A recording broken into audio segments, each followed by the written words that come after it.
નમસ્તે વિદ્યાર્થી મિત્રો। તો લાસ્ટ સેશનની અંદર તમે વર્ક એનર્જી પાવર અને સર્ક્યુલર મોશન વિશે અભ્યાસ કર્યો, એની કંઈક ઇન્ફોર્મેશન મેળવી, એમાં કેવી રીતે એક્ઝામ્પલ સોલ્વ કરી શકાય, કેટલા પોઈન્ટનું મહત્વ છે એ બધું તમે ત્યાં આગળ વાત કરી હતી। હવે આપણે આગળ વધીએ ચેપ્ટર નંબર 7 અને ચેપ્ટરનું નામ છે system of particle and rotational motion. एक्चुअलમાં ચેપ્ટર 1 છે પણ આપણે એને બે ભાગમાં વહેંચીને ભણવાના છીએ। એક છે સિસ્ટમ ઓફ પાર્ટિકલ એટલે કે કણોનું તંત્ર અને એક છે રોટેશનલ મોશન એટલે કે ચાક ગતિ। રોટેશનલ મોશન વિશેની આપણે કોઈ પણ વાત અત્યારે નહીં કરીએ, આપણે કોન્સન્ટ્રેટ કરવાના છીએ અત્યારે સિસ્ટમ ઓફ પાર્ટિકલ એટલે કે કણોનું તંત્ર। હવે તંત્ર કોને કહેવાય એ તમને આઈ થિંક કેમિસ્ટ્રીમાંથી અંદાજ મળી ગયો હશે। જ્યારે કોઈ પણ વસ્તુ બે કે બે કરતાં વધારે કણોની બનેલી હોય તો એ વસ્તુને તમે એઝ એ તંત્ર, એઝ એ સિસ્ટમ તરીકે કન્સિડર કરી શકો।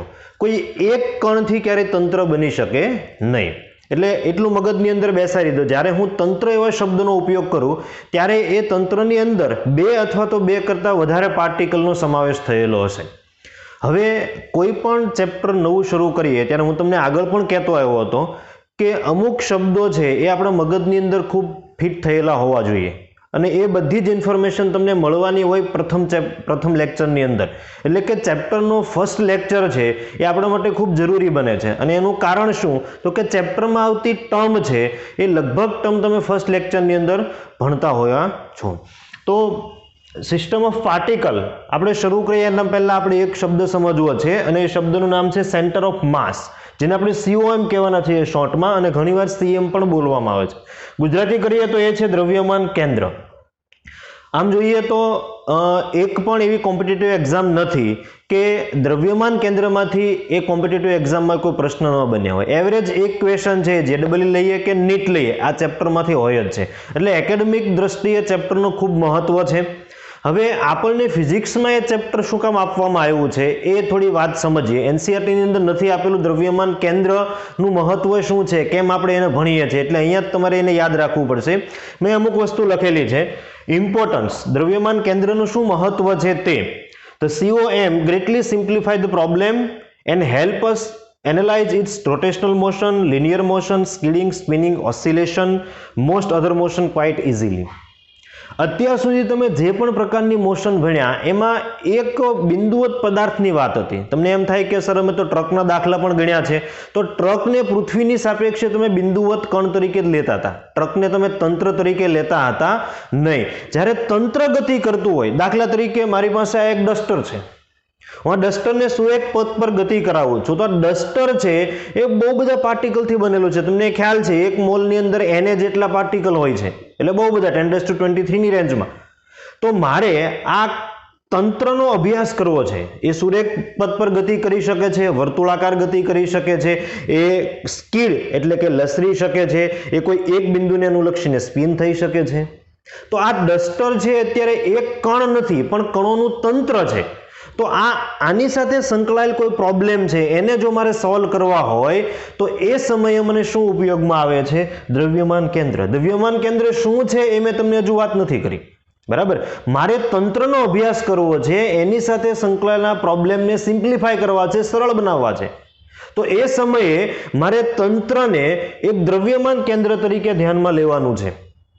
ફરી એ આપણને ક્યાં ઉપયોગમાં આવે તો કે analyse its rotational motion, linear motion, skidding, spinning, oscillation કે કોઈ પણ પ્રકારની મોશન હોય એને તમે સરળતાથી સમજી શકો છો, એનાલાઇઝ કરી શકો છો। સેકન્ડ થિંગ એ છે we don't have to write equations of motion for each particle, the motion of centre of mass is sufficient. એટલે ધારો કે આ ડસ્ટર છે એ સુરેખ પથ પર ગતિ કરે છે અને આની ગતિનો મારે અભ્યાસ કરવો છે, તો એ અભ્યાસ માટે એ તંત્રની અંદર રહેલા બધા જ કણના ઇક્વેશન લખવાની જરૂર પડતી નથી। એકવાર તમે દ્રવ્યમાન કેન્દ્રને ડિફાઇન કરી દો પછી માત્ર શું સફિશિયન્ટ છે તો કે ઇક્વેશન ઓફ સેન્ટર ઓફ માસ, એટલે તમે એ જે ગતિના સમીકરણો હતા એને માત્ર કોઈ દ્રવ્યમાન કેન્દ્રને લાગુ કરી દો તો એનો મતલબ એમ થશે કે તમે આખા તંત્રને લાગુ કર્યું। એટલે જ્યારે તમારે તંત્રનો અભ્યાસ કરવો હોય, એની સાથે સંકળાયેલા પ્રોબ્લેમને સોલ્વ કરવા હોય તો વધારે પ્રોબ્લેમ જટિલ ન થાય એના માટે થઈને આપણે શું ડિફાઇન કર્યું છે તો કે દ્રવ્યમાન કેન્દ્ર। હવે દ્રવ્યમાન કેન્દ્ર શું છે એની આપણે થોડી વાત કરીએ। તો નેક્સ્ટ સ્લાઇડની અંદર મેં તમને દ્રવ્યમાન કેન્દ્રની વ્યાખ્યા આપી છે. ફરી વ્યાખ્યા આપણી ટેક્સ્ટ બુકની અંદર આપેલી નથી એટલે અહીંયા તમારે સરખી રીતે એને નોટ ડાઉન કરવાની છે. વ્યાખ્યા શું છે? જો સંપૂર્ણ તંત્રનું દળ જ્યાં કેન્દ્રિત થયેલું ધારીએ તે બિંદુને દ્રવ્યમાન કેન્દ્ર કહેવાય છે. ઇન શોર્ટ, દ્રવ્યમાન કેન્દ્ર સેન્ટર ઓફ માસ એ માત્ર એક બિંદુ છે, એને કોઈ પ્રકારનો એકમ હોય નહીં, એક પોઈન્ટ છે જ્યાં આગળ તમે શું ધારો છો? સંપૂર્ણ તંત્રનું દળ કેન્દ્રિત થયેલું હોય. એટલે એકચ્યુઅલમાં આવું કોઈ બિંદુ નથી, આપણે એક આપણી ધારણા છે. શું કામ આપણે આવું ધારીએ છીએ? આપણે આપણા પ્રોબ્લેમને સિમ્પ્લિફાય કરવા છે, આપણે એને એનાલાઇઝ કરવા છે ખૂબ સરળતાથી. બીજી એક વસ્તુ અગત્યની નોંધ તમે જુઓ, તંત્રનું દ્રવ્યમાન કેન્દ્ર કે જ્યાં આગળ આપણે સંપૂર્ણ દળ કેન્દ્રિત થયેલું ધારીએ છીએ એ પદાર્થની અંદર અથવા તો બહાર હોઈ શકે છે. બરાબર? થોડા ઉદાહરણોથી આપણે સમજીએ. દાખલા તરીકે મારી પાસે એક નક્કર ગોળો છે. તમને એવો પ્રશ્ન કરવામાં આવે છે કે નક્કર ગોળાનું દ્રવ્યમાન કેન્દ્ર ક્યાં? નક્કર ગોળો એટલે એની અંદર સંપૂર્ણ મટીરિયલથી ભરેલો હશે, કોઈ પણ પ્રકારની સ્પેસ કે શૂન્યાવકાશ અંદર હશે નહીં. તો મારે આ નક્કર ગોળાનું દળ ક્યાં કેન્દ્રિત થયેલું ધારી શકીએ? તો આ છે એ તમે એવું ધારી શકો, નક્કર ગોળાનું જે સેન્ટર, જે ભૌમિતિક કેન્દ્ર હોય ત્યાં આગળ તમે દળ કેન્દ્રિત થયેલું ધારી શકો. એટલે આપણે એને શું કહી શકીએ? એનું સેન્ટર ઓફ માસ. પણ એની સામે પોલો ગોળો હોય એટલે કે જેને કવચ કહીએ છીએ. જો આ નક્કર ગોળો, તો દ્રવ્યમાન કેન્દ્ર ક્યાં આવ્યું? મટીરિયલની અંદર આવ્યું, મટીરિયલ હશે એની આજુબાજુ. પણ પોલો ગોળો એટલે કે કવચ, તો અંદરની જગ્યા કેવી હશે? ખાલી. પણ છે સિમેટ્રી. બરાબર? તમે એક લાઈન ડ્રો કરો તો એ મિડલ લાઈન, બરાબર, એના કેન્દ્રમાંથી પસાર થતી લાઈન ડ્રો કરો તો બંને બાજુના ભાગ કેવા હશે? એક સરખા. આવી હરેક સિમેટ્રીની અંદર જે ભૌમિતિક કેન્દ્ર હોય ત્યાં આગળ જ તમને દ્રવ્યમાન કેન્દ્ર હશે. દાખલા તરીકે પોલો ગોળો, તો તમે વચ્ચેથી બે ભાગ કરો, બંને ભાગ કેવા આવશે? એક સરખા, એટલે કે સિમેટ્રી છે. તો એનું ભૌમિતિક કેન્દ્ર ક્યાં આગળ હશે? એક્ઝેક્ટ એના સેન્ટર પર. તો ત્યાં આગળ એનું દ્રવ્યમાન કેન્દ્ર હશે. તો આ પોઈન્ટ પર પદાર્થ છે ખરા? નહીં. આ પોઈન્ટ તો એકદમ સેન્ટર પર છે અને સેન્ટર પર પોલો ગોળો છે એટલે કોઈ પ્રકારનું મટીરિયલ હશે નહીં. તો તમે એમ કહી શકો કે એ મટીરિયલની કઈ જગ્યાએ છે? તો કે બહાર છે. જો નક્કર ગોળામાંથી પોલા ગોળામાં આવ્યો તો દ્રવ્યમાન કેન્દ્ર અંદરમાંથી ક્યાં આવી ગયું? બહાર. આ અંદર અને બહાર હું મટીરિયલની વાત કરું છું. જો અહીંયા મટીરિયલ હશે, અહીંયા મટીરિયલ હશે ને આ જગ્યા કેવી હશે? ખાલી. દાખલા તરીકે રિંગ અથવા તમે વીટી કહી શકો, તો એમાં આ રિંગ પર જ આ જે પેરીફરી છે, જે પરિઘ છે, એના પર જ મટીરિયલ હશે. પણ તમે એને બે સરખા ભાગ કરો તો બંને ભાગ એક સરખા મળી શકે છે. એનો મતલબ એમ થાય કે એનું ભૌમિતિક કેન્દ્ર હશે એ જ શું હશે? એનું સેન્ટર ઓફ માસ. તો આમાં પણ આપણને ક્યાં આગળ મળે છે? તો કે બહાર મળે છે. મટીરિયલ દ્રવ્યની બહાર મળે છે. એની જગ્યાએ આપણે એક વર્તુળાકાર તકતી લઈએ, એક ડિસ્ક લઈએ, બરાબર? તો એનું ભૌમિતિક કેન્દ્ર ક્યાં આગળ છે? અહીંયા આગળ. તો એ સેન્ટર ઓફ માસ થઈ જશે. હવે ડિસ્કનું સેન્ટર તમે વિચારતા હો તો ડિસ્કનું સેન્ટર છે એ મટીરિયલની અંદર જ હોવાનું છે. ત્યાં આગળ મટીરિયલ તમને મળશે, દ્રવ્ય મળશે. એટલે તમે કહી શકો કે તકતીનું દ્રવ્યમાન કેન્દ્ર ક્યાં હોય? અંદર હોય. એવી જ રીતે ધારો કે કોઈ સી ફ્રેમ છે તો સી ફ્રેમનું દ્રવ્યમાન કેન્દ્ર ક્યાં હશે? અહીંયા આગળ. આ યાદ રાખવાનું છે ફરજિયાત બધાએ. તો આ શું થઈ ગયું? બહાર. તમારી પાસે એલ ફ્રેમ હોય તો પણ તમે ડ્રો કરી શકો આવી રીતે. એલ આકારની ફ્રેમ હોય તો બરાબર, મટીરિયલ આ એલ શેપમાં જ છે તો દ્રવ્યમાન કેન્દ્ર ક્યાં આગળ હોય? મટીરિયલમાંથી બહાર, સેન્ટર ઓફ માસ. તો અહીંયા હું પણ લખી શકું બહાર. તો આ બધા જ નક્કર નળાકાર તો અંદર, પોલો નળાકાર તો બહાર, શંકુ તો અંદર. આવી રીતે તમે દ્રવ્યમાન કેન્દ્ર છે એ અલગ અલગ જગ્યાએ લોકેટ કરી શકો છો. યાદ શું રાખવાનું છે? જો તમે કોઈ પણ પદાર્થ સિમેટ્રી બનતો એટલે કે એના ભૌમિતિક કેન્દ્રમાંથી તમે કોઈ એક અક્ષ પસાર કરો અને બે સરખા ભાગ થતા હશે તો એનું જે ભૌમિતિક કેન્દ્ર હશે એ જ દ્રવ્યમાન કેન્દ્ર હશે. અહીંયા આગળ આ જે બે મેં લખ્યા છે સી ફ્રેમ અને એલ ફ્રેમ, આનું દ્રવ્યમાન કેન્દ્ર એક્ઝેક્ટ ક્યાં છે એ પણ આપણે આગળના સેશનની અંદર વાત કરીશું. પણ હોય ક્યાં? તો કે દ્રવ્યની બહાર. એકવાર દાખલા ગણતા શીખીશું એટલે તમને ખ્યાલ આવી જશે આપોઆપ કે આ જે પોઈન્ટ છે કે જ્યાં આગળ આપણે સંપૂર્ણ દળ કેન્દ્રિત થયેલું ધારીએ છીએ એ પોઈન્ટ દ્રવ્યની, પદાર્થની અંદર પણ હોઈ શકે અને પદાર્થની બહાર પણ હોઈ શકે. તો સરખી રીતે આને નોટ ડાઉન કરો. પછી દ્રવ્યમાન કેન્દ્ર છે એ કેવી રીતે શોધી શકાય એની આપણે વાત કરીએ. તો દ્રવ્યમાન કેન્દ્ર શું છે, એનો ઉપયોગ ફિઝિક્સની અંદર ક્યાં આગળ થાય છે એની આપણે વાત કરી. હું ફરી એક વાત તમને યાદ અપાવી દઉં છું. દ્રવ્યમાન કેન્દ્ર એ માત્ર એક ઇમેજનરી પોઈન્ટ છે. આપણે એક ધારેલો પોઈન્ટ છે કે જ્યાં આગળ તંત્રનું સંપૂર્ણ દળ કેન્દ્રિત થયેલું છે, એને કોઈ પ્રકારનો એકમ હોતો નથી, બિંદુ એક છે માત્ર. હવે આપણે આગળ વધીએ સૂત્રોમાં. બે કણોનું દ્રવ્યમાન કેન્દ્ર. ધારો કે મારી પાસે બે પાર્ટિકલ છે, એક પાર્ટિકલનું દળ છે m1, ધારો કે આ જે પાર્ટિકલ છે એનું દળ હું ધારી લઉં m1, અને બીજો એક પાર્ટિકલ છે x અક્ષ પર જ છે, એનું દળ હું ધારી લઉં m2. ઓકે, આ બે દળ છે. દ્રવ્યમાન કેન્દ્ર ફાઇન્ડ કરતી વખતે તમારે એક વસ્તુ યાદ રાખવાની છે, અને એ છે રેફરન્સ પોઈન્ટ. રેફરન્સ પોઈન્ટ તમે બ્રહ્માંડનો કોઈ પણ પોઈન્ટ લઈ શકો છો, ચંદ્ર પર લઈ શકો, મંગળ પર, શુક્ર, શનિ, જેના પર લેવો હોય તેના પર લઈ શકો છો, પરંતુ એ રેફરન્સ પોઈન્ટથી તમારા કણોના તંત્રની અંદર જેટલા કણો આવેલા છે બધાના અંતરો તમને ખબર હોવી જોઈએ. એટલે રેફરન્સ પોઈન્ટ કેવો સિલેક્ટ કરવાનો દ્રવ્યમાન કેન્દ્ર શોધવા માટે? રેફરન્સ પોઈન્ટ એવો સિલેક્ટ કરવાનો કે જ્યાંથી તમને તમારા કણોના અંતર ખબર હોય.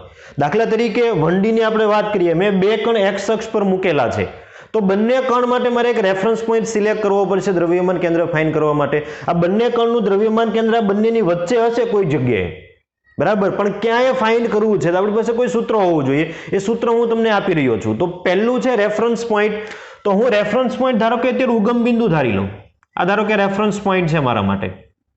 આ જે પોઈન્ટ છે એને મેં કયો સંદર્ભ બિંદુ આપી દઉં, રેફરન્સ પોઈન્ટ.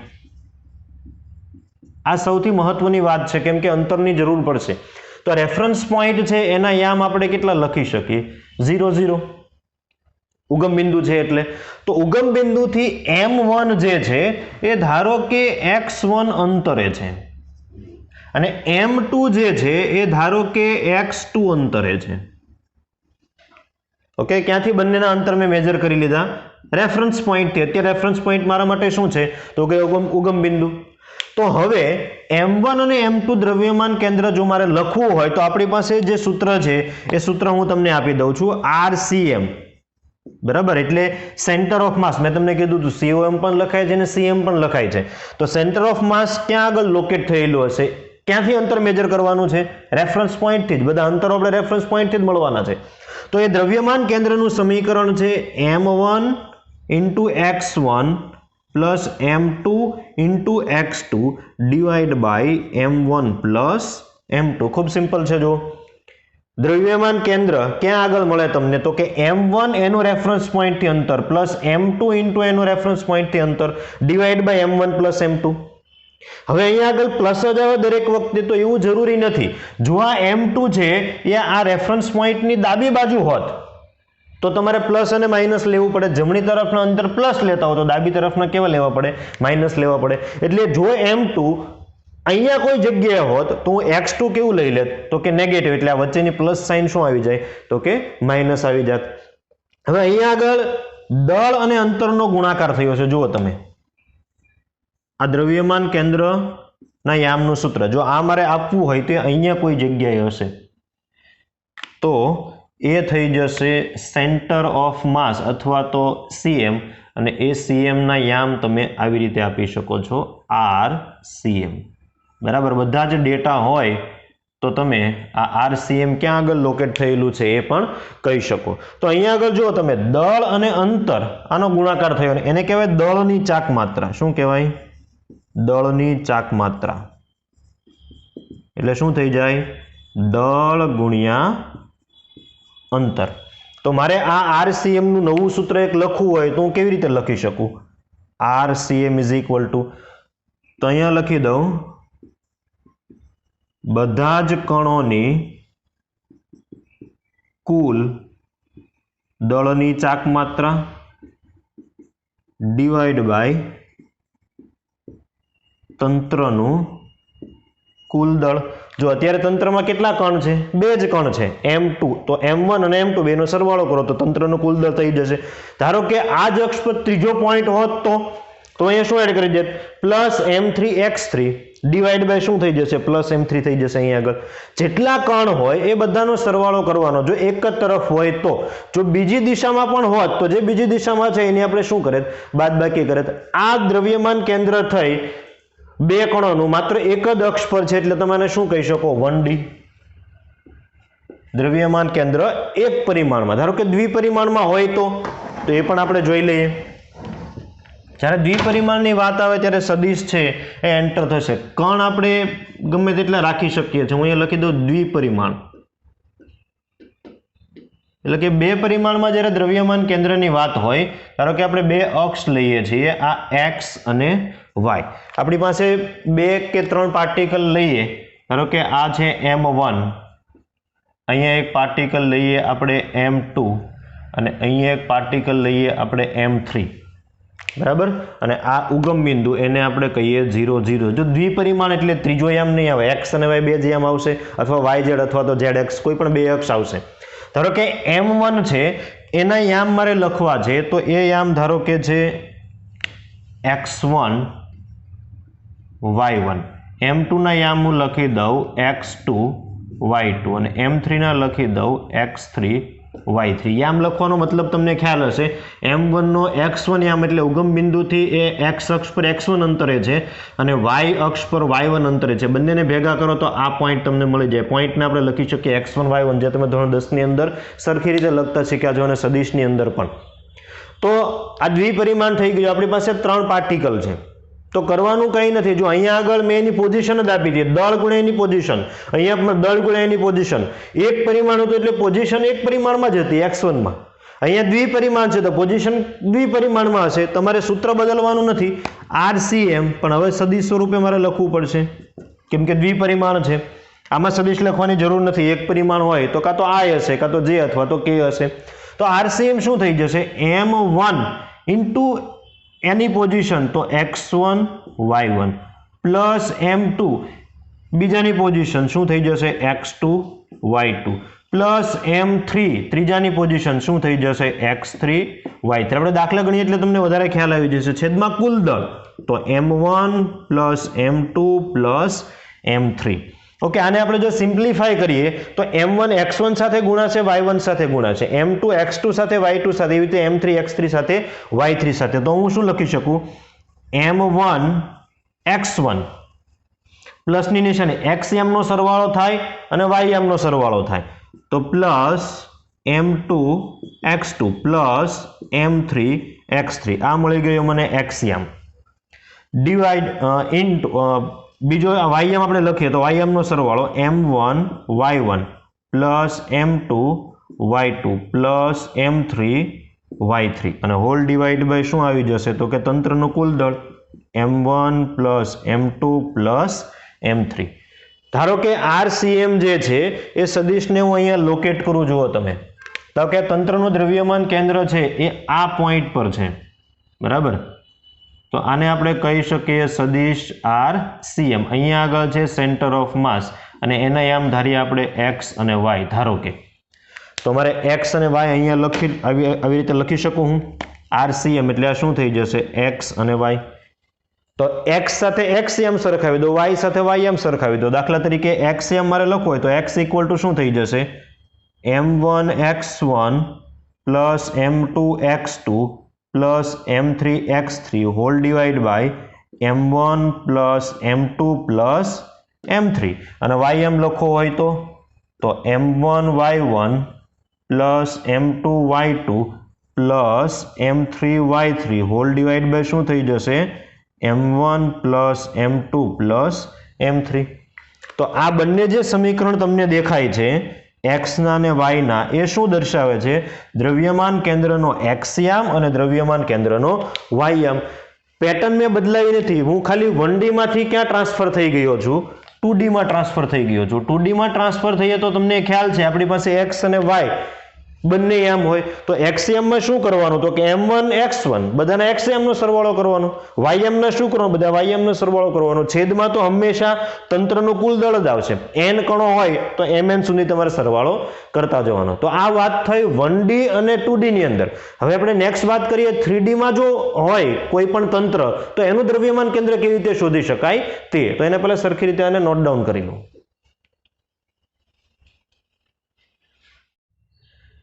એક પરિમાણ અને દ્વિપરિમાણની અંદર દ્રવ્યમાન કેન્દ્ર કેવી રીતે લોકેટ કરી શકાય એના સૂત્રો જોઈએ. હવે આપણે જોઈએ ત્રિપરિમાણમાં દ્રવ્યમાન કેન્દ્ર હોય કેવી રીતે ફાઇન્ડ કરવું. ધારો કે મારી પાસે ત્રિપરિમાણ એટલે અમારે 3 અક્ષ ડ્રો કરવી પડશે. તો આ ત્રિપરિમાણ આપણે કહી શકીએ. ધારો કે આ છે x આ છે વાય અને આ છે ઝેડ. બરાબર. દ્રવ્યમાન કેન્દ્ર શોધવા માટે આપણી પાસે એક રેફરન્સ પોઈન્ટ હોવો જોઈએ. જ્યાં સુધી અક્ષની વાત છે ત્યાં સુધી આપણે ઉગમ બિંદુને રેફરન્સ પોઈન્ટ તરીકે કન્સિડર કરીએ. તો આ ધારો કે રેફરન્સ પોઈન્ટ મારા માટે થઈ ગયો. તો એ થઈ જશે 0 0 0. ત્યાંથી બધા અંતરો આપણે મેજર કરવાના છે. ધારો કે મારી પાસે n પાર્ટિકલ છે. મતલબ લખવું હોય તો સમજવું તો આવી રીતે. ધારો કે આ 3 અક્ષ છે. બરાબર. એક એક્સ અક્ષ, એક વાય અક્ષ અને એક ઝેડ અક્ષ. અને આવી રીતે કોઈ પદાર્થ પડેલો છે. બરાબર. તો આ કણોનું તંત્ર આપણે કહી શકીએ. ઘણા બધા કણો એની અંદર હશે. તો આનું દ્રવ્યમાન કેન્દ્ર, આનું દળ ક્યાં કેન્દ્રિત થયેલું મારે ધારવું જોઈએ. તો એનું અંતર આ જે ઉગમ બિંદુ છે ત્યાંથી કેટલું થાય એ થઈ ગયું આપણા માટે દ્રવ્યમાન કેન્દ્ર. તો એ શોધવું હોય તો પહેલાં હું એક તમને તંત્ર ડ્રો કરીને આપું. હવે કે મારી પાસે અહીંયા આગળ એક દળ છે M1 જેનું માસ છે M1. અહીંયા આગળ એક દળ છે જેનું માસ છે M2. એવી રીતે ધારો કે અહીંયા આગળ એક દળ છે એનું માસ છે Mn, એટલે કે n-માં નંબરનો એક કણ છે. આવી રીતે n પાર્ટિકલથી એક મારું તંત્ર બન્યું છે. હવે બધા પાર્ટિકલ છે એ ઉગમ બિંદુથી કેટલા અંતરે છે. તો હવે હું 2 મીટર 3 મીટર કે 4 મીટર આવી રીતે આન્સર આપી શકવાનો નથી, કેમ કે પરિમાણ કેટલા છે, ત્રિપરિમાણ છે, 3D. એટલે મારે એને સદિશ સ્વરૂપે જ દર્શાવવું પડશે અંતરને. તો ધારો કે M1 જે છે એનું ઉગમ બિંદુથી અંતર હું ધારી લઉં R1. ધારો કે આ છે સદિશ R1. R1 તરીકે x, y અને z ત્રણે ત્રણ યામ હશે હાજર, જે રીતે દ્વિપરિમાણમાં x અને y હતા. પછી M2 છે એ ધારો કે દ્રવ્યમાન કેન્દ્રથી એનો જે સ્થાન સદિશ છે એ છે R2. સદિશ R2. તમને ખ્યાલ છે સદિશ તો મળી ગયા વેક્ટર. સ્થાન સદિશ એ અવકાશની અંદર કોઈ પણ કણનું ઉગમ બિંદુથી સ્થાન દર્શાવે છે, જો ઉગમ બિંદુ રેફરન્સ તરીકે હોય તો. ધારો કે n મો કણ છે એનું સ્થાન સદિશ છે Rn. તો હવે આ n કણોનું જે તંત્ર છે એનું દ્રવ્યમાન કેન્દ્ર ક્યાં આગળ હશે, એનું સમીકરણ ખૂબ સિમ્પલ છે. દ્રવ્યમાન કેન્દ્ર એને આપણે લખી શકીએ RCM is equal two as it is M1 અને એનો સ્થાન સદિશ, એટલે કે એનું સ્થાન, એની પોઝિશનનો ગુણાકાર. તો M1 એનો સ્થાન સદિશ એટલે R1 પ્લસ બીજો તો M2 એનો સ્થાન સદિશ R2 પ્લસ કેટલા કણોનો સરવાળો કરવાનો, n કણોનો, તો dash dash dash plus Mn સદિશ Rn. છેદમાં શું કરવાનું, તંત્રનો કુલ દળ. તો તંત્રનો કુલ દળ આપણા માટે શું થઈ જશે, બધા કણોના દળોનો સરવાળો. તો M1 plus M2 plus M3 dash dash dash જેટલા હોય એ બધાનો સરવાળો કરી દો. તો આ જે સમીકરણ મને મળી ગયું, આ સમીકરણ શું થઈ ગયું, તો કે દ્રવ્યમાન કેન્દ્ર કોનું, તો કે ત્રિપરિમાણમાં જો કોઈ પદાર્થ પડેલો હોય તો એનું દ્રવ્યમાન કેન્દ્ર ક્યાં આગળ હશે, ઉગમ બિંદુથી RCM સ્થાન સદિશ ધરાવતા બિંદુ આગળ. એટલે કે તમે અહીંયા આવી રીતે એને દર્શાવી શકો. ધારો કે આ પોઈન્ટ આપણો સેન્ટર ઓફ માસ છે, તો આ પોઈન્ટના યામ કયા થઈ જશે, RCM. તો તમને ખ્યાલ હવે આવી ગયો છે રેફરન્સ પોઈન્ટનું ખૂબ મહત્વ છે. જો રેફરન્સ પોઈન્ટ તમે બ્રહ્માંડમાં કોઈ પણ બિંદુએ લઈ શકો છો, મેં આગળ પણ તમને કીધું તે પ્રમાણે, પણ એ બિંદુએથી તમને આ બધા કણના સ્થાન સદિશ ખબર હોવા જોઈએ. એના માટે તેને રેફરન્સ પોઈન્ટ કેવો હંમેશા સિલેક્ટ કરવાનો કે જ્યાંથી તમને બધા કણોના અંતરો ખબર હોય. હવે આ વાત થઈ જ્યારે પદાર્થ સ્થિર હોય. અત્યારે જે મેં તમને કીધું એ કેસની અંદર કેવું છે, તો કે આ જે પદાર્થ છે આવી રીતે આપણે વાત કરતા હોઈએ તો અહીંયા આગળ સ્થિર છે, પણ જો આ ગતિ કરવા લાગે આવી રીતે, તો એનો મતલબ એમ થાય કે દ્રવ્યમાન કેન્દ્ર પણ એની સાથે ગતિ કરશે. જો એની વેલોસિટીમાં સતત વધારો થતો હશે તો એનો મતલબ એની પર બળ લાગતું હશે, એનો મતલબ એની પાસે કંઈક પ્રવેગ હશે. તો જો દ્રવ્યમાન કેન્દ્ર ગતિમાં હોય, પદાર્થ ગતિમાં હોય, તો દ્રવ્યમાન કેન્દ્રનો વેગ, પ્રવેગ, વેગમાન, એના પર લાગતું બળ કેવી રીતે શોધી શકાય એની થિયરી આપણે જોઈએ. તો હું અહીંયા લખી દઉં દ્રવ્યમાન કેન્દ્રની ગતિ. આ પણ થિયરી બહુ મહત્વની છે. દ્રવ્યમાન કેન્દ્રની ગતિ. આ થિયરી ક્યારે એપ્લાય થાય, જ્યારે તમારો પદાર્થ છે એ ગતિ કરતો હોય, તમારું તંત્ર ગતિ કરતું હોય ત્યારે. તો મારી પાસે સ્થાન સદિશ છે. હવે તમને ખ્યાલ છે, દાખલા તરીકે હું આ તંત્ર લેતો હતો, તો આ તંત્ર જેમ જેમ ગતિ કરવાનું શરૂ કરશે એમ એમાં પાર્ટિકલ પણ ગતિ કરશે, અને પાર્ટિકલ ગતિ કરશે એનો મતલબ કે R1 R2 Rn બધા બદલાશે. દળ નહીં બદલાય. અને આ R1 R2 R3 ની વેલ્યુ બદલાશે એનો મતલબ એમ થાય કે RCM પણ બદલાશે. કોની સાથે બદલાશે? સમયની સાથે.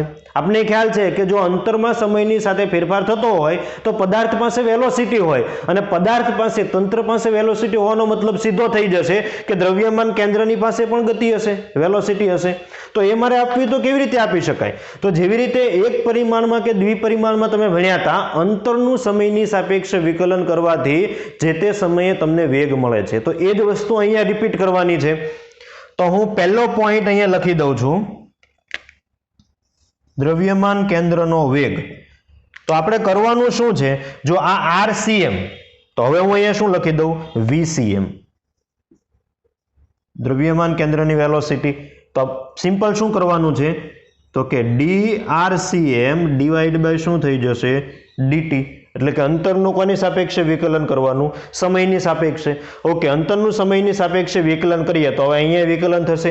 લેફ્ટ હેન્ડ સાઈડ આપણે સમયની સાપેક્ષે વિકલન કર્યું તો રાઈટ હેન્ડ સાઈડ પણ કરીએ. તો M1 આ તો દળ છે, વિકલન કોનું થશે? R1 નું. તો dR1 divide by dt plus M2 constant, એનું વિકલન નહીં થાય, dR2 divide by dt plus dash dash dash જેટલા હોય બધાનો તમારે સરવાળો કરવાનો. ડિવાઈડ બાય શું થઈ જશે? તો કે total mass M1 plus M2 plus dash dash dash બધાનો સરવાળો કરી દો. હવે તમને ખ્યાલ છે કે તંત્ર જો ગતિ કરતું હશે તો અંદરના પાર્ટિકલ પણ ગતિ કરતા હશે, અને અંદરના પાર્ટિકલ ગતિ કરે તો એના સ્થાન સદિશ સમયની સાથે બદલાશે. જેવી રીતે અહીંયા લખ્યું dR1 એટલે પહેલા કણનો સ્થાન સદિશનો સમય સાથેનો ફેરફાર, બીજા કણના સ્થાન સદિશનો સમય સાથેનો ફેરફાર. તો આ શું આપશે મને? પહેલા કણની વેલોસિટી. આ મને શું આપશે? બીજા કણની વેલોસિટી. તો જો મારે દ્રવ્યમાન કેન્દ્રનો વેગ લખવો હોય તો હું કેવી રીતે લખી શકું? તો VCM ઇઝ ઇક્વલ ટુ શું થઈ જશે? તો M1 સદિશ V1 પ્લસ M2 સદિશ V2 plus dash dash dash જેટલા હોય એટલા બધા જ ડિવાઈડ બાય શું થઈ જશે? Total mass M1 plus M2 plus dash dash dash. બરાબર? તમે M1 plus M2 plus dash dash dash એની જગ્યાએ કેપિટલ M પણ યુઝ કરી શકો, કેમ કે આ બધા કણોનો હું દળોનો સરવાળો કરું તો મને તંત્રનું કુલ દળ જ મળવાનું છે. એટલે અહીંયા આગળ લખી દઉં હું M1 plus M2 plus dash dash dash Mn is equal two તમે શું લખી શકો? કેપિટલ M લખી શકો, જે તંત્રનું કુલ દળ દર્શાવે છે. ઓકે, હવે વેલોસિટી છે એનો મતલબ એની પાસે વેગમાન પણ હશે. તો સેકન્ડ આપણે થિયરી જોઈએ વેગમાનની. પહેલું આપણે જોયું વેગ, હવે માસ છે, વેલોસિટી છે, તો સેકન્ડ આપને શું મળી શકે? વેગમાન મળી શકે. તો દ્રવ્યમાન કેન્દ્રનું વેગમાન લખવું હોય મારે તો હું શું લખી શકું? તો કે PCM. તો ખૂબ સિમ્પલ છે. M એટલે કે દ્રવ્યમાન કેન્દ્ર, એનું દળ તો કોના જેટલું જ હોવાનું છે? પદાર્થનું દળ જ લેવાનું છે, કન્સિડર કરવાનું છે. તો કેપિટલ M ઇન્ટુ શું થઈ જશે? VCM. કેપિટલ M એટલે શું થઈ જાય? બધાના દળનો સરવાળો. તો VCM ની કિંમત તમે જો અહીંયા મૂકી દો ઉપરથી તો અંશ અને છેદમાંથી કેપિટલ M નીકળી જશે. અને લખવું હોય તો આપણે આવી રીતે લખી શકીએ M1 સદિશ V1 પ્લસ M2 સદિશ V2 plus dash dash dash divide by શું લખી શકું? Capital M. તો કેપિટલ M ને હું VCM સાથે ગુણી દઉં તો એ શું બની જશે? PCM એટલે કે વેગમાન. તો શું મળી ગયું મને? M1 સદિશ V1 પ્લસ M2 સદિશ V2 ડેશ ડેશ ડેશ. હવે તમે જુઓ M1 V1 એટલે માસ ઇન્ટુ વેલોસિટી, એને શું કહેવાય? વેગમાન. તો M1 V1 એટલે કે પહેલા કણનું વેગમાન, તો એ થઈ જશે સદિશ P1 પ્લસ બીજા કણનું વેગમાન સદિશ P2 ડેશ ડેશ ડેશ જેટલા હોય બધાનું. એટલે દ્રવ્યમાન કેન્દ્રનું વેગમાન એ બધા કણોના સ્વતંત્ર વેગમાનના સદિશ સરવાળા જેટલું તમે કહી શકો. હવે તો કે ધારો કે વેલોસિટી પણ સમય સાથે બદલાય છે, તો તમે એવું કહી શકો કે તંત્રને પ્રવેગ છે, દ્રવ્યમાન કેન્દ્રને પ્રવેગ છે. તો ત્રીજી આપણે થિયરી જોઈએ પ્રવેગ. બરાબર? તો જેવી રીતે અહીંયા અંતરનું તમે સમયની સાપેક્ષે વિકલન કર્યું તો શું મળ્યો? વેગ. તો વેગનું સમયની સાપેક્ષે વિકલન કરીએ તો શું મળી જશે? પ્રવેગ. તો ACM ઇઝ ઇક્વલ ટુ શું થઈ જશે? DVCM એટલે કે વેગનું સમયની સાપેક્ષે વિકલન. તો જેવી રીતે અહીંયા મેં સ્ટેપ ડ્રો અહીંયા લખેલું હતું એવી જ રીતે આપણે સ્ટેપ વેલોસિટીનું સમયની સાપેક્ષે વિકલન કરીએ તો m1 નું વિકલન નહીં થાય, વિકલન કોનું થશે v1 નું. તો m1 સદિશ dv1 divide by dt plus m2 dv2 divide by dt. જેટલા પાર્ટિકલ હોય બધા જ ડિવાઇડ બાય શું આવી જશે m1 plus m2 plus total જે પાર્ટિકલ હોય તે. તો ACM તરીકે હું શું લખી શકું? ACM is equal to m1 v1 dv1 divide by dt એટલે કોનો પ્રવેગ થઈ જશે? પહેલા કણનો. તો એ અહીંયા થઈ જશે સદિશ a1 પ્લસ m2 સદિશ a2 plus dash dash dash જેટલા કણો હોય બધા જ ડિવાઇડ બાય શું આવી જશે? Capital M. તો આ સમીકરણ કોનું થઈ ગયું? તો કે તંત્રના દ્રવ્યમાન કેન્દ્રના પ્રવેગનું. પ્રવેગ છે એનો મતલબ સીધો શું થાય? એના ઉપર બળ લાગે છે. તો હવે ફોર્થ નંબર જે છે એ આપણે જોઈએ બળ. આપણે જ્યારે કોઈ પદાર્થ પર બળ લગાવીએ છીએ તો એકચ્યુઅલમાં એ બળ છે એ દ્રવ્યમાન કેન્દ્ર પર લાગતું હોય છે અને એનું સમીકરણ મારે લખવું હોય તો F net is equal two શું થઈ જશે? તો કે ટોટલ માસ ઇન્ટુ એસિલરેશન. કોનું? સેન્ટર ઓફ માસનું. તો ટોટલ માસ ઇન્ટુ એસિલરેશન તમે કરો તો અહીંયા મને શું મળી જશે? m1 સદિશ a1 પ્લસ m2 સદિશ a2 plus dash dash dash divide by m નહીં આવે કેમ કે m a સાથે ગુણાય તો શું થઈ જશે? F net. તો F net એ શું થઈ જશે? F net is equal two સદિશ f1 m ઇન્ટુ a1 એટલે પહેલા કણ પર લાગતું બળ પ્લસ સદિશ f2 એટલે બીજા કણ પર લાગતું બળ ડેશ ડેશ ડેશ સદિશ Fn. તો જે પણ સૂત્રો મેં અહીંયા દ્રવ્યમાન કેન્દ્રની ગતિ માટે તારવા છે બધા ઓલરેડી તમે આગળ ભણીને જ આવ્યા. તો તમારે યાદ ખાલી શું રાખવાનું છે?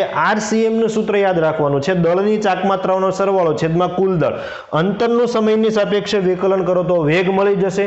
જો અંતર હોય તો m1 ની સાથે અંતર ગુણવાનું છે. જો વેગ હોય તો m1 ની સાથે શું ગુણવાનું છે? વેગ. જો પ્રવેગ હોય તો m1 ની સાથે શું ગુણવાનું છે? પ્રવેગ. બધાના છેદમાં તો શું આવે છે? તંત્રનું કુલ દળ જ આવશે. તો આ ચાર જે પોઈન્ટ લખેલા છે વેગ, વેગમાન, પ્રવેગ અને બળ એને સરખી રીતે નોટ ડાઉન કરો. ઓકે, આગળ વધતા પહેલા આપણે એક નાનો નિયમ જોઈ લઈએ. અહીંયા આગળ આપણે એક સમીકરણ મળ્યું છે દ્રવ્યમાન કેન્દ્રનું વેગમાન is equal two m into VCM. બરાબર, મેં એ ટોપિકનું નામ લખ્યું છે કણોના તંત્ર માટે ન્યૂટનનો ગતિનો બીજો નિયમ. તમે જે ન્યૂટનનો ગતિનો બીજો નિયમ ભણીને આવ્યા એ એક કણ માટે હતો, બિંદુવત પદાર્થ માટે હતો. હવે આપણે એ જ નિયમ લખવો છે આખા તંત્ર માટે. તો કેવી રીતે તારવી શકીએ એ જુઓ. હું આ જ સમીકરણથી શરૂઆત કરું છું. તો PCM ઇઝ ઇક્વલ ટુ શું થઈ જશે? Capital M into VCM. ધારો કે વેગમાન છે એ સમયની સાપેક્ષે બદલાય છે તો એનું સમયની સાપેક્ષે વિકલન કરી દઉં એટલે કે dPCM ડિવાઇડ બાય શું થઈ જશે? dt ઇઝ ઇક્વલ ટુ વેગમાન બદલવાથી માસમાં ચેન્જ થતો નથી તો કેપિટલ M ને તંત્રનું દળને આપણે બહાર રાખીએ તો અહીંયા હું શું લખી શકું? dVCM ડિવાઇડ બાય શું થઈ જશે? dt. હવે તમે જુઓ વેગમાનનું સમયની સાપેક્ષે વિકલન એ જે તે સમયે કણ પર લાગતું બળ આપે છે. તો અહીંયા VCM છે એટલે દ્રવ્યમાન કેન્દ્રના વેગમાનમાં થતો ફેરફાર કોની સાપેક્ષે? સમયની સાપેક્ષે. તો એ શું આપે? દ્રવ્યમાન કેન્દ્ર પર લાગતું બળ. બરાબર, યાદ રાખજો. બરાબર, જો ફરી રિપીટ કરું છું, આ જે વેગમાન છે દ્રવ્યમાન કેન્દ્રનું છે તો દ્રવ્યમાન કેન્દ્રના વેગમાનમાં સમયની સાપેક્ષે થતો ફેરફાર એ FCM આપે જેને મેં F net લખેલું છે એટલે કે દ્રવ્યમાન કેન્દ્ર પર લાગતું બળ is equal two M into અહીંયા શું આવી જશે? તો કે ACM. આ શું દર્શાવે છે? F is equal two M check કરી લો પણ કોના માટે? દ્રવ્યમાન કેન્દ્ર માટે. તો આ જે બળ છે એ કોના પર લાગતું હશે? દ્રવ્યમાન કેન્દ્ર પર લાગતું બળ. તો આ FCM અથવા તો F net બંને એક જ છે. આને તમે શું કહી શકો? FCM પણ કહી શકો. તો આ શું છે? ટોટલ દ્રવ્યમાન કેન્દ્ર પર લાગતું બળ. એનો મતલબ શું? તો કે પ્રત્યેક કણ પર લાગતા બળોનો સદિશ સરવાળો.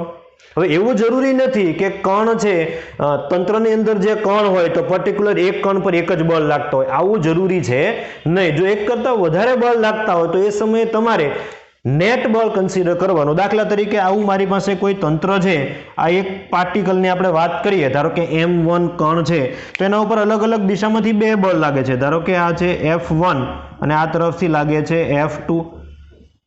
તો આના પર m1 પર લાગતું બળ મારે લખવું હોય, ધારો કે આને ડેશ રાખીએ F1 ડેશ અને F2 ડેશ, તો F1 તરીકે મારે શું લખવાનું છે તો કે F1 dash plus F2 dash. In short, એક કણ પર એક જ બળ લાગતું એવું જરૂરી નથી, એક કરતાં વધારે બળ પણ લાગી શકે. એ સમયે તમારે શું કરવાનું છે તો કે એના પર લાગતું નેટ બળને F1 કહેવાનું છે, બીજા કણ પર લાગતા બળને F2 કહેવાનું, ત્રીજા કણ પર લાગતા બળને F3. પ્રત્યેક કણ પર લાગતા બળોનો તમે સરવાળો કરો, સદિશ સરવાળો, તો એ કોના પર લાગતું બળ થશે? દ્રવ્યમાન કેન્દ્ર પર લાગતું બળ થશે. એટલે આનો મતલબ સીધો આમ તમે લખી શકો પહેલા સમીકરણ પરથી, સદિશ F1 પ્લસ સદિશ F2 plus dash dash dash સદિશ Fn. તો એનો આપણે મતલબ અહીંયા સમજીએ. ધારો કે મારી પાસે આ એક તંત્ર છે અને હું આ પોઈન્ટ પર બળ લગાવું છું આવી રીતે, એટલે મેં તંત્ર પર બળ લગાવ્યું, તો હકીકતમાં એ બળ મેં ક્યાં લગાવ્યું કહેવાય તો કે દ્રવ્યમાન કેન્દ્ર પર બળ લગાવ્યું કહેવાય. જો અહીંયા આગળ કેમ તો કે હું જ્યારે અલગ અલગ પાર્ટિકલ પર બળ લગાવીશ તો એ બધાનો સદિશ સરવાળો મને શું આપે છે? FCM. અને FCM એટલે શું થઈ જાય? દ્રવ્યમાન કેન્દ્ર પર લાગતું બળ. ઇન શોર્ટ, તમે કોઈ પણ પદાર્થ પર જ્યારે બળ લગાવો છો ત્યારે એ પોઈન્ટ ક્યાં આગળ કરે તો કે દ્રવ્યમાન કેન્દ્ર પર પોઈન્ટ કરે. તો આને નોટ ડાઉન કરી લો, પછી આગળ વધીએ.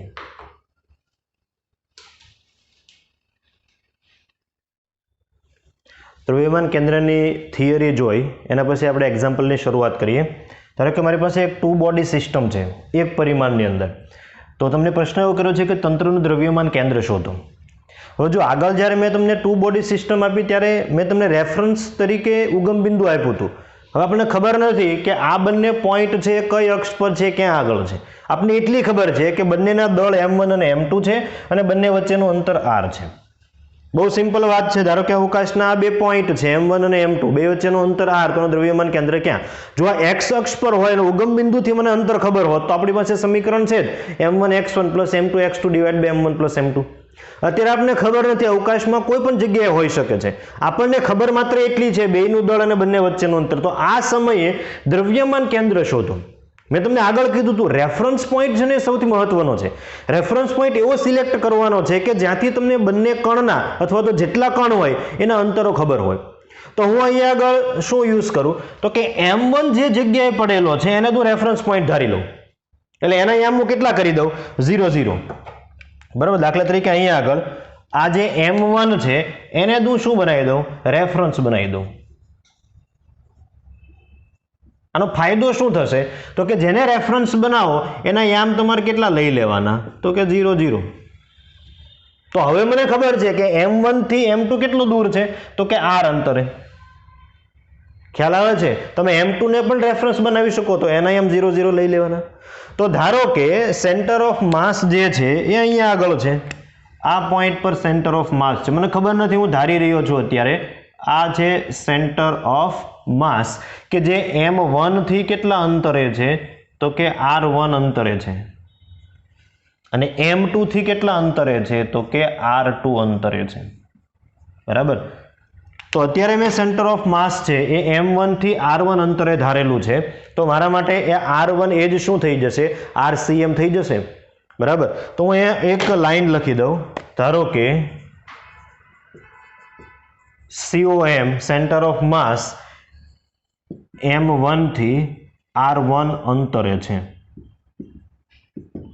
તો હવે મારે એના યામ લખવા હોય તો કેવી રીતે લખી શકું? મારી પાસે જે સમીકરણ છે એ જ યુઝ કરવાનો છું. RCM is equal to m1 r1 plus m2 r2 divide by m1 plus m2. છે તો એક જ લાઈનમાં, એટલે કોઈ પણ એક જ પરિમાણ છે, કાં તો x y અથવા તો z. આપણે સરળતા માટે એને x યામ ધારી લઈએ, x અક્ષ પર પડેલા એવું ધારીએ, પણ ઉગમ બિંદુથી કેટલા અંતર એ ખબર નથી. તો RCM એટલે દ્રવ્યમાન કેન્દ્રનું ક્યાંથી અંતર? રેફરન્સ પોઈન્ટથી, એટલે કે m1 થી અંતર એ કેટલું છે? r1. તો આને હું શું લખી શકું? r1. સદિશ લખતો નથી કેમ કે એક જ ડાયરેક્શન છે. હવે તો m1 r1 એટલે પહેલાનો સ્થાન સદિશ. તો પહેલાનો સ્થાન સદિશ m1 નું રેફરન્સ પોઈન્ટથી અંતર કેટલું? 0 0, કેમ કે પોતાને જ આપણે રેફરન્સ પોઈન્ટ ધારી લીધો છે. તો r1 તરીકે હું શું લખી શકું? અહીંયા આગળ r1 તરીકે શું લખી શકું? 0 0. R2 તરીકે મારે લખવું હોય તો રેફરન્સ પોઈન્ટથી M2 નું અંતર કેટલા અંતરે છે? R અંતરે. એક જ યામ તમારે લખવાનો છે. ધારો કે આપણે x યામ લખીએ અને x અક્ષ ધારીએ તો આ શું થઈ જશે? R0. તો અહીંયા આગળ હું લખી શકું M1 R1 ની જગ્યાએ શું આવી જશે? 0 0 પ્લસ M2 R2 ની જગ્યાએ શું આવી જશે? R0 ડિવાઈડ બાય ટોટલ દળ M1 પ્લસ M2. તો M1 નો ગુણાકાર 0 0 સાથે કરો તો એ તો 0 0 થવાનું છે. હું એક સ્ટેપ અહીંયા લખું છું હજુ. તો 0 0 પ્લસ M2 નો ગુણાકાર R1 સાથે તો M2 R1 dash 0 divide by શું થઈ જશે? M1 plus M2. ઓકે, આગળ વધીએ. મેં તમને કીધું જ્યારે તમે સદિશનો સરવાળો કરતા હો ત્યારે x સાથે xm નો સરવાળો કરવાનો, y સાથે ym નો સરવાળો કરવાનો. બરાબર? તો અહીંયા xm 0, અહીંયા xm m2 r1. તો આ શું મને મળી ગયું? તો r1 ઇઝ ઇક્વલ ટુ આ મને મળી ગયું m2 r1 ડેશ 0 સાથે 0 નો સરવાળો એટલે 0 થઈ જશે ડિવાઈડ બાય શું આવી ગયું? m1 plus m2. તો R1 is equal two simply મને શું મળી ગયું? M2 divide by M1 plus M2 into R.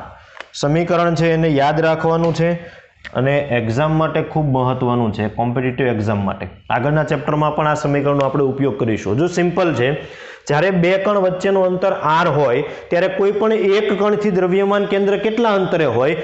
તો જે કણથી તમારે દ્રવ્યમાન કેન્દ્રનું અંતર શોધવું હોય એના સિવાયનાનું દળ છેદમાં કુલ દળ ઇન્ટુ બંને વચ્ચેનું અંતર.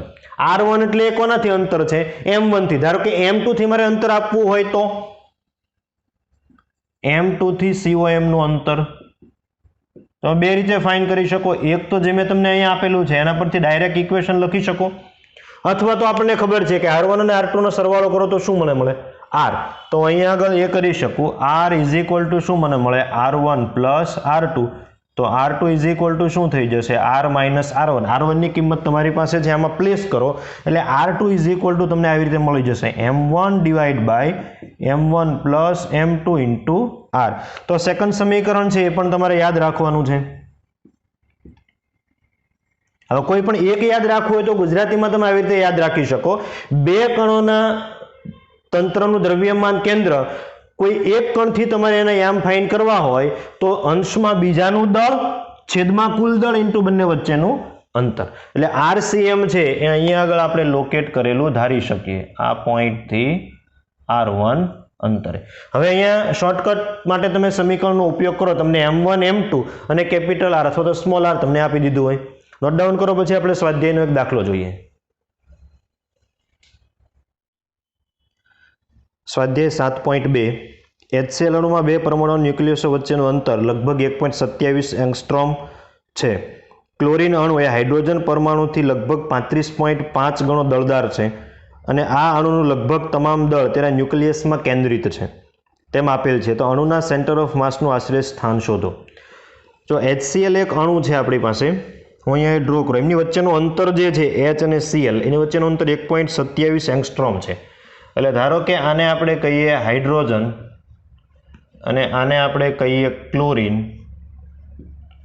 તો આ બંને વચ્ચેનું અંતર જે આપવામાં આવ્યું છે સ્મોલ r એ 1.27 એંગસ્ટ્રોમ આટલું આપેલું છે. બીજો એક ડેટા એ આપ્યો છે ક્લોરીનનો અણુ હાઇડ્રોજનથી 35.5 ગણો દળદાર છે. તો અહીંયા આપણે આવી રીતે લખી શકીએ. હું અહીંયા ધારી લઉં, ધારો કે